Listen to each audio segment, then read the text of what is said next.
अस्सलाम वालेकुम जी, आपका होस्ट सईद अहमद आपकी खिदमत में हाजिर हमारा यूट्यूब और फेसबुक चैनल है पाकिस्तान देख रहे हैं। लाखों करोड़ों दुरूद सलाम हज़रत मोहम्मद मुस्तफ़ा सल्लल्लाहु अलैहि वसल्लम और आले मोहम्मद पर।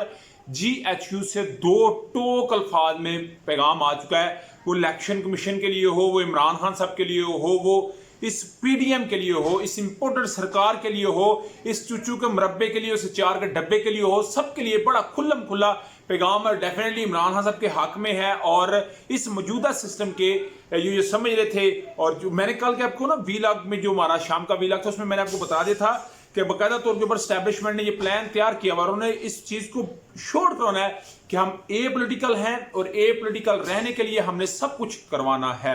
और उधर जो साकब निसार साहब की एक ऑडियो लीक हुई, उसके ऊपर उन्होंने खुद भी अपना बयान दिया। मैंने आपको दोपहर के वीलॉग में बता दिया।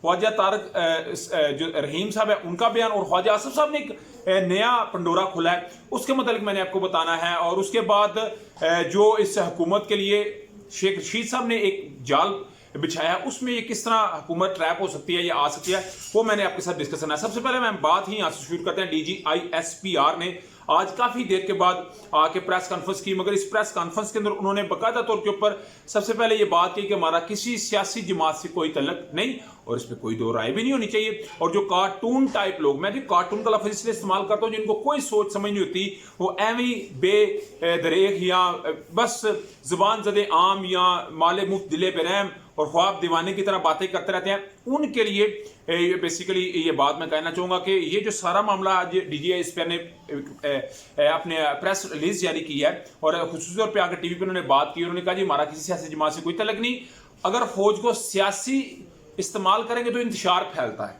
तो ये पैगाम उनके लिए है जो सियासत में फौज को इन्वॉल्व कर रहे हैं, ये उनके लिए जो फौज को मिलायन करना चाहते हैं। और कुछ लोग ऐसे जो मलिशियस किस्म की कंपेन करते हैं, चाहे जजेस के लिए चाहे जर्नल्स के लिए। और उधर इलेक्शन के लिए उन्होंने बकायदा तौर पर भी बात की है कि इस वक्त हालात ऐसे नहीं है, हम रोजाना के 70 की बुनियाद 70 रोजाना के ऑपरेशन, कम फिगर नहीं है कहने को आपके लिए, सिर्फ 70 है, तो इसमें बहुत बड़ी तादाद है।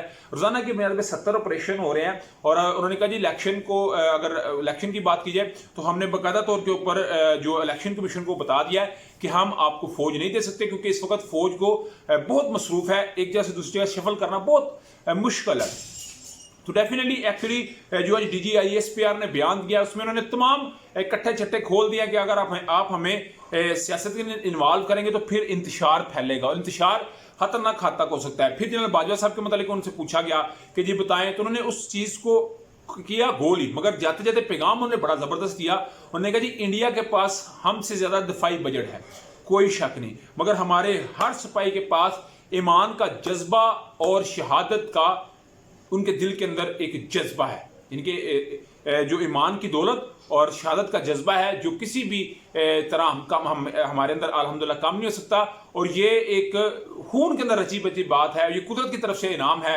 और ये हमें फख्र होना चाहिए कि हमारी पाक फौज और हमारे पुलिस, हमारे दारे हमारी रातों की नींद को पुरसकून बनाने के लिए अपनी रातों की नींद हराम कर रहे हैं। ये मैं यही बात कहूँगा ना कि वो बिल्कुल हमारे लिए मैदान हो, पहाड़ हो, सहरा हो, बिल्कुल कोई जंगल हो, उसके अंदर वो खड़े हैं। और फिर हमारा तो ये काम बनता है ना, हमारी तो हलाल इसी तरह रोटी होनी चाहिए कि हम उनके लिए उनके गीत गाएं और उनके साथ डट के हक से साथ खड़े हों और बातिल में फर्क करके खड़े हों।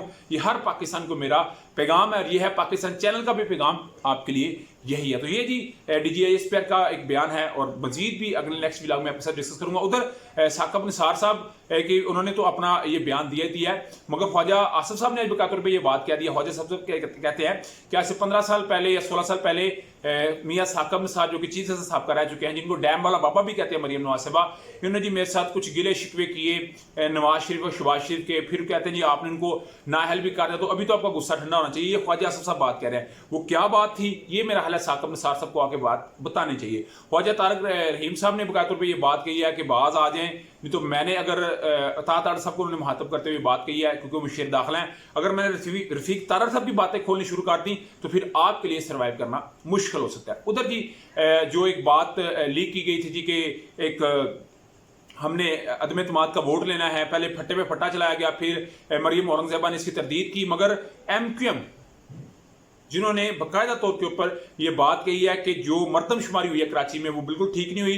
तो हैदराबाद और कराची के जो MNAs हैं उन्होंने अपने जो सदर है पाकिस्तान MQM के उनको इस्तीफे जमा करवा दिए पार्टी के चेयरमैन को, और कहा है कि जी आप जब चाहे हमारे ये इस्तीफे कबूल करें और जाके जो है वो वफाक की हुकूमत को दे दे। अगर एक भी या 2 भी सीटें जाती हैं तो ये तो MQM की 9-10 सीटें हैं, फिर तो कई पलट सकती है। तो डेफिनेटली एक बड़ा जो है वो टर्निंग पॉइंट साबित हो सकता है, ये पॉइंट ऑफ नो रिटर्न भी हो सकता है। उधर जी शेख रशीद साहब ने बकायदा तौर पे ऊपर सदर पाकिस्तान को हाथ लिख दिया है और कहा है कि जो शहबाज शरीफ साहब है वो इत्मीनाद हो चुके हैं, तो कायली ने इत्मीनाद के वोट का कहे अभी कब ये सदर पाकिस्तान कहते हैं, ये एक बड़ा मंबा है। आपके समझते हैं लाजमी तौर से शेयर कीजिए।